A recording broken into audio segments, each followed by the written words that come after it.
அனைவருக்கும் வணக்கம். இன்று இலக்கண பகுதியில் 4 வகை குறுக்கங்கள் அப்படிங்கிறத பற்றி பார்க்க போகிறோம். இந்த 4 வகை குறுக்கம் அப்படின்னா என்னன்னா, எப்பொழுதுமே ஒரு எழுத்தினுடைய மாத்திரை அளவு எல்லா இடத்திலும் ஒரே மாதிரி ஒலிப்பது அல்ல.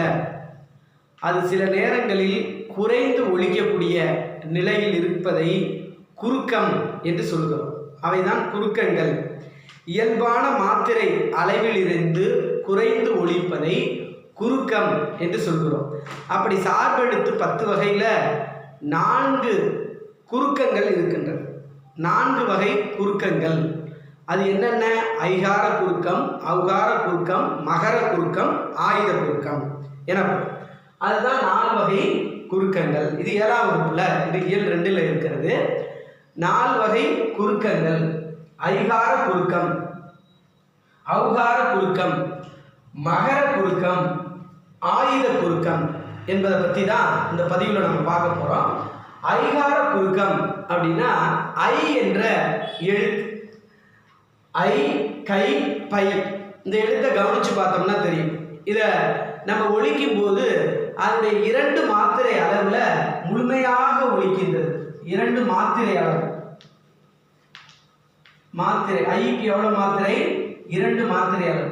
இந்த 2 மாத்திரை அளவு ஒலிக்கக்கூடிய ஐயானது ஒரு சொல்லோடு சேரும் பொழுது, இப்போ பார்த்தீங்கன்னா வையம், சமையல், பறவை அப்படின்னு வருது. இந்த வையம் என்ற இதில் ஐ இருக்கு. யு பிளஸ் ஐ பை, இம் பிளஸ் ஐ மை, யு பிளஸ் ஐ பை அப்படின்னு வருது. இங்கே சமையல், இதுலேயும் ஐ இருக்கு, இதுலேயும் ஐ என்ற சொல் இருக்கு. இப்படி தனியாக சொல்லும் பொழுது 2 மாத்திரை அளவிலே ஒலிக்கின்ற ஐயானது வையம், சமையல், பறவை என்று சொல்லும் பொழுது சொல்லினுடைய முதலாக வரும் பொழுது தனக்குரிய 2 மாத்திரையிலிருந்து 1.5 மாத்திரை குறைந்து ஒலிக்கின்றது. 1.5 மாத்திரை அளவாக குறைந்து ஒலிக்கிறது. சொல்லின் இடையிலும் இறுதியிலும் வரும் பொழுது 1 மாத்திரை அளவாக ஒலிக்கின்றது. இவ்வாறு தனக்குரிய மாத்திரை அளவிலிருந்து குறைந்து ஒலிக்கக்கூடிய ஐகார குறுக்கம் எனப்படும்.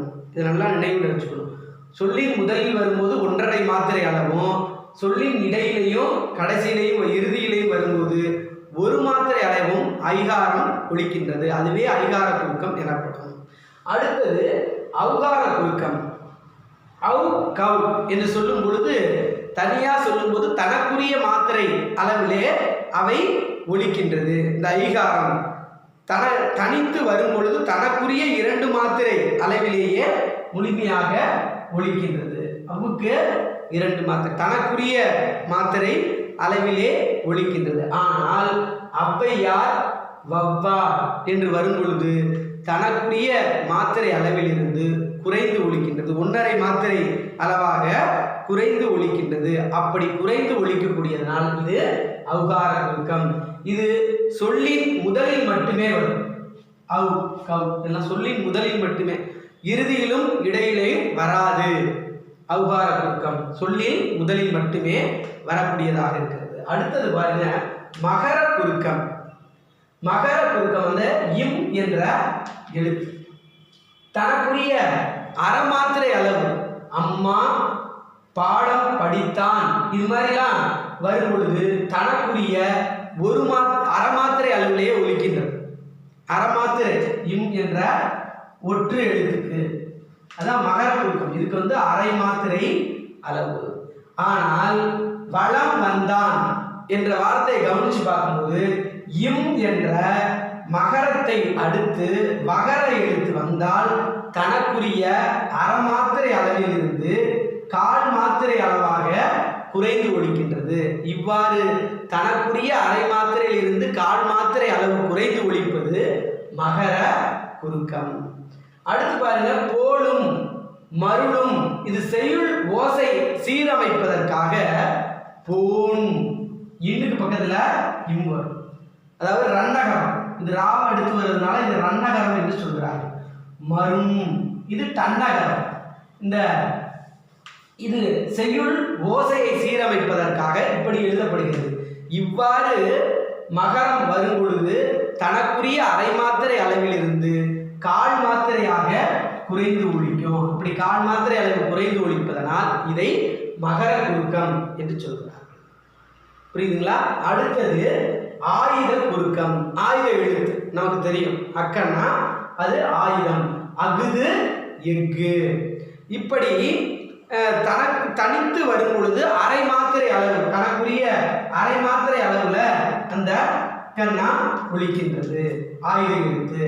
ஆனால் இதுவே முள் பிளஸ் தீது முட்டீது, கல் பிளஸ் தீது கற்றீது என்று வரும்பொழுது தனக்குரிய அரை மாத்திரை அளவிலிருந்து கால் மாத்திரை அளவாக குறைந்து ஒலிக்கின்றது. கால் மாத்திரை இந்த இடத்துலலாம் வரும்போது கால் மாத்திரை அளவாக குறைந்து ஒலிக்கிறது இந்த அக் என்ற ஆயுத எழுத்து. அப்படி அக்கேனம் ஆயுத எழுத்து தனக்குரிய அரை மாத்திரையிலிருந்து கால் மாத்திரையாக குறைந்து ஒலிப்பதனால் இது ஆயுத குறுக்கம் எனப்படுகிறது.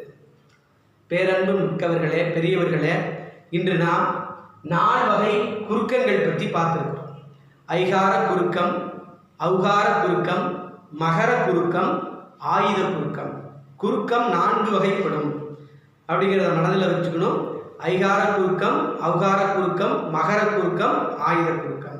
ஔகார குறுக்கம் சொல்லின் முதலில் மட்டுமே வரும். ஐகார குறுக்கம் முதல், இடை, கடை என்ற நிலைகளில் வரும். இந்த மகர குறுக்கத்துக்கும் ஆயுத குறுக்கத்துக்கும் அரை மாத்திரையிலிருந்து கால் மாத்திரையாக குறைந்து ஒலிக்கிறது.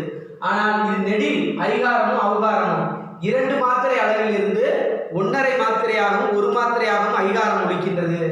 இந்த ஔகாரம் 2 மாத்திரையிலிருந்து 1.5 மாத்திரையாக ஒலிக்கின்றது. அப்படிங்கிறத நம்ம நினைவில் வைத்துக் கொள்ள வேண்டும். அடுத்த பதிவிலே வழக்கு என்ற இலக்கண பகுதியை பார்க்கலாம். நன்றி, வணக்கம்.